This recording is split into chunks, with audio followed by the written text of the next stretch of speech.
Ini adalah sebuah kisah tentang pertemuan dua tokoh besar dalam Islam, yaitu antara Dajjal dan Nabiullah Khidir alaihissalam. Dikisahkan keduanya akan bertemu ketika bumi tengah diambang kiamat besar.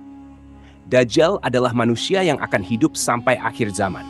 Begitu juga Nabi Khidir alaihissalam. Banyak ulama berpendapat Nabi Khidir masih hidup sampai hari ini, dan jika dihitung usia beliau lebih dari 6.000 tahun. Dan dikisahkan Dajjal memenggal kepala Nabi Khidir ketika keduanya bertemu di hari kiamat. Lalu bagaimanakah kisahnya?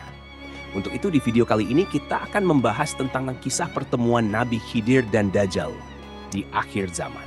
Assalamualaikum warahmatullahi wabarakatuh, sobat beriman yang dimuliakan Allah. Semoga kita selalu dalam keadaan sehat walafiat. Amin ya rabbal alamin. Sepanjang sejarah kehidupan manusia dari Nabi Adam hingga hari kiamat nanti, hanya Dajjal lah yang memiliki kemampuan menipu dan membuat fitnah terbesar sepanjang sejarah. Sampai-sampai Nabi pernah bersabda, tidak ada satupun makhluk sejak Adam diciptakan hingga terjadinya kiamat yang fitnahnya lebih besar dari Dajjal. Hadis riwayat Muslim. Jika Dajjal sudah muncul, artinya saat itu bumi telah diambang kiamat kubro atau kiamat besar. Saat ini Dajjal sedang dipenjara di suatu pulau dan menunggu untuk keluar. Tahu gak teman-teman apa yang ditunggu Dajjal ini? Dajjal ini menunggu bumi kita ini akan terjadi musim kemarau parah selama 3 tahun. Ini bukanlah musim kemarau seperti sekarang-sekarang ini. Saat itu adalah masa yang sangat sulit, teman-teman. Tanaman gagal panen, hewan ternak pula banyak yang mati secara tak ada air sama sekali yang menetes ke bumi. Tanah menjadi luar biasa kering dan tentunya suhu menjadi sangat panas. Pada tahun pertama musim kemarau, Allah Subhanahu wa Ta'ala perintahkan langit untuk menahan sepertiga dari hujan dan perintahkan bumi untuk menahan tanamannya untuk panen dan berbuah.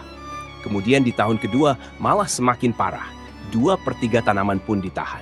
Dan di tahun ketiga seluruh air dan tanaman ditahan.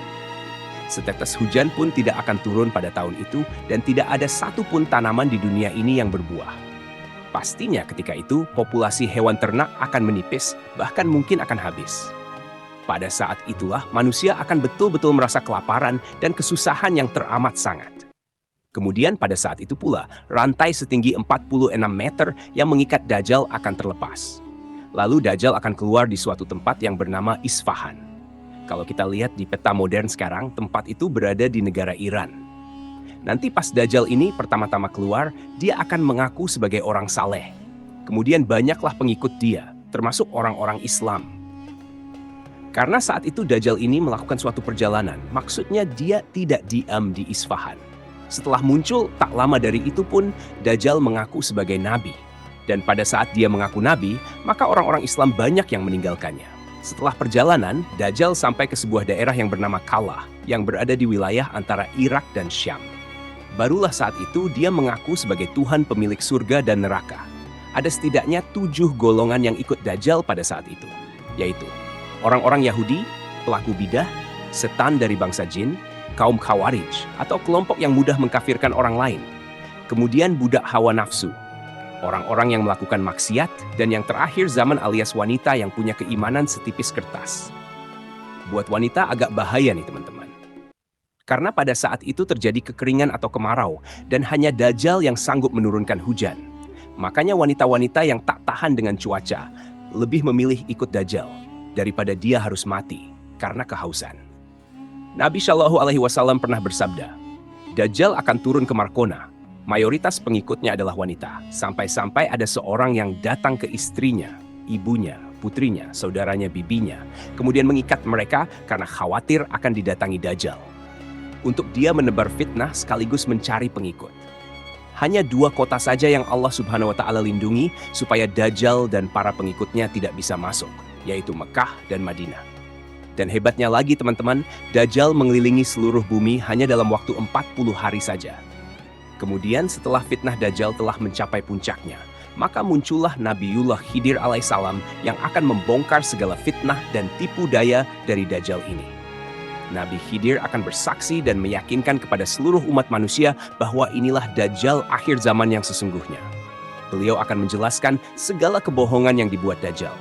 Setelah Nabi Khidir bersaksi di hadapan umat manusia, kemudian Dajjal memenggal kepala Nabiullah Khidir alaihissalam. Lalu setelah melakukan itu, Dajjal memamerkan seluruh kekuatannya kepada umat manusia dengan maksud untuk merapuhkan keyakinan mereka atas persaksian Nabi Khidir tadi dan untuk lebih meyakinkan lagi kepada orang-orang.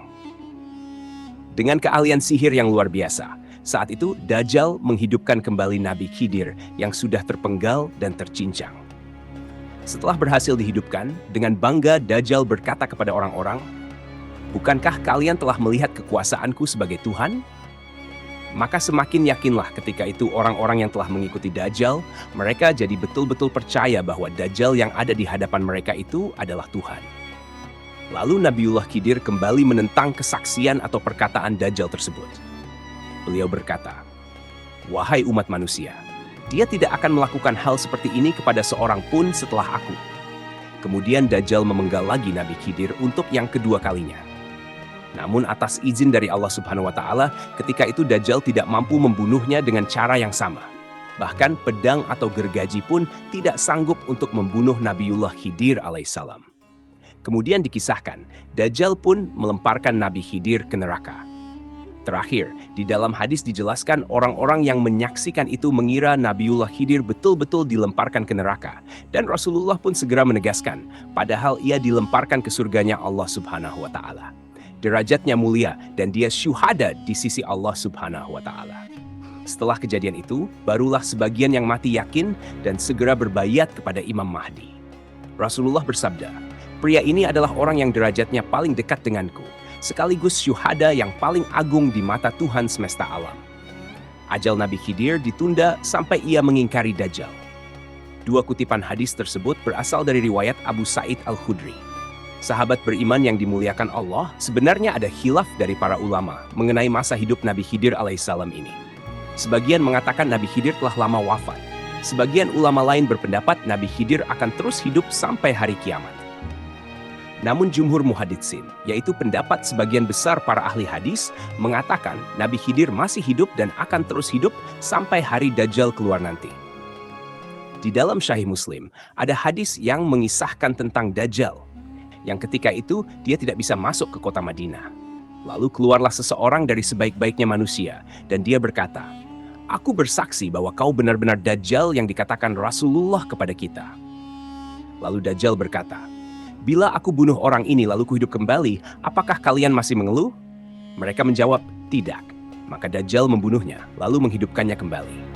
Lalu berkatalah laki-laki yang dibunuh itu, "Aku semakin yakin bahwa kaulah Dajjal." Maka Dajjal ingin membunuhnya lagi, namun Dajjal tak mampu. Di dalam riwayat Abu Ishaq, beliau berkata, laki-laki itu Nabiullah Khidir alaihissalam. Hadis riwayat Muslim nomor 2938 Syahih.